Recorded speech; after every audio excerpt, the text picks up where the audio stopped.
नवी मुंबई आंतरराष्ट्रीय एअरपोर्ट याच्या स्वप्न हे पण याची फार आतुरतेने वाट पाहत होतो. ते आता आपण सर्वांचाच स्वप्न साकार होत आहे.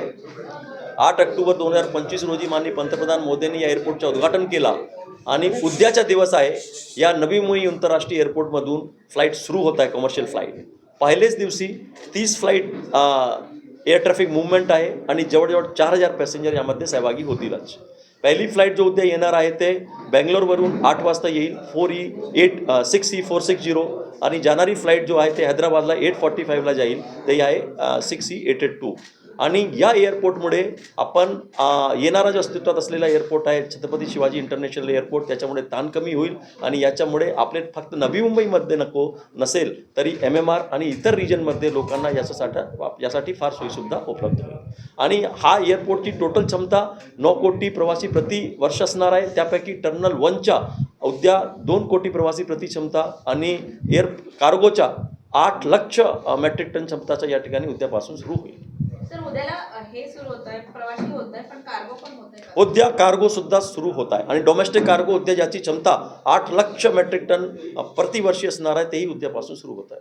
आणि इंटरनॅशनल कधीपासून?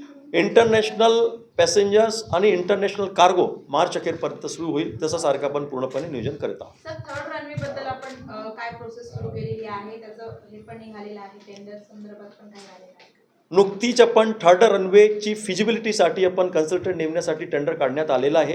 कारण जर प्लॅनिंग जर योग्य वेळेत केली तो आपल्याला नंतर फार अडचणी कमी करता येईल. यासाठी आपण कन्सल्टंट जागतिक स्तरावरचा नेमतो. त्यांच्या जो technical study, feasibility, financial feasibility, commercial फिजिबिलिटीच्या ते 5-6 महिने अभ्यासामध्ये घेईल. त्याच्यानंतर जर त्यांनी जर होकार दिला आणि फिजिबिलिटी असेल तर नक्की केंद्र आणि राज्य शासनाची मान्यतेच्या नंतर आपण थर्ड रनवेसुद्धा प्लॅनिंगमध्ये घेऊन त्याचे कामे हाती घेण्यात येईल. आणि थर्ड रनवेमुळे आमची क्षमता अजून 45 मिलियन पॅसेंजर पर एनमने वाढण्याची शक्यता आहे. म्हणजे आज रोजी जर दोघी एअरपोर्टची क्षमता बघितली तर 150 मिलियन पॅसेंजर पर एनमची असणार. थर्ड रनवे आल्याच्या नंतर ते 45 मिलियन पॅसेंजरची अजून क्षमता वाढणार आहे. उद्याला आपला एअरपोर्ट म्हणजे सुरू होत आहे, परंतु दळणवळणाची जी आपल्याकडे अडथळे होऊ शकते. दळणवळणाची साधनासाठी आपण अटल सेतूवरून आलो तर आपण निश्चितपणे ते चिर्ले जंक्शनला उतरल्याच्या नंतर त्याच्यानंतर NH348, त्याच्यानंतर आमरा मार्ग पकडा. गुगलची पूर्ण लोकेशन आपण अपलोड केलेली आहे.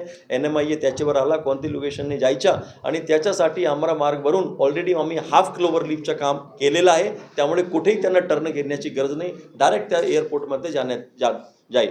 आणि पुढच्या या 6 महिन्यामध्ये उल्वे जंक्शनमधून उल्वे कोस्टल रोडचं काम हाती घेण्यात आलेलं आहे. ते 6 किलोमीटरच्या फुली एलिव्हेटेड रोड 3x3 लेनच्या रोड आहे. जवळजवळ 70% काम झालेलं आहे. जूनपर्यंत तेही सुद्धा काम होईल. म्हणजे एक वेळी आपण साऊथ मुंबईवरून येणारे जर फ्रीवेला चढले तरी मला वाटतं 28 ते 30 मिनिटांमध्ये एअरपोर्टला पोहोचू शकेल अशी सारखी या ठिकाणी सुद्धा उपलब्ध असणार आहे. तसेच याच्यासोबत पनवेल किंवा पुण्यामधून येणारे लोकांना सुद्धा कळमोडी जंक्शनपासून सुद्धा या ठिकाणी आपण फुल क्लोवर लीफ आणि काही 2 ब्रिजचे काम चालू आहे. त्यापैकी एक ब्रिजचं काम आता पुढील 1 महिन्यामध्ये कंप्लीट होतो आणि बाकीचं काम 1 जूनपर्यंत पूर्ण होईल. तर तेही सुद्धा या ठिकाणी लोकांसाठी खूप सोपी होणार आहे.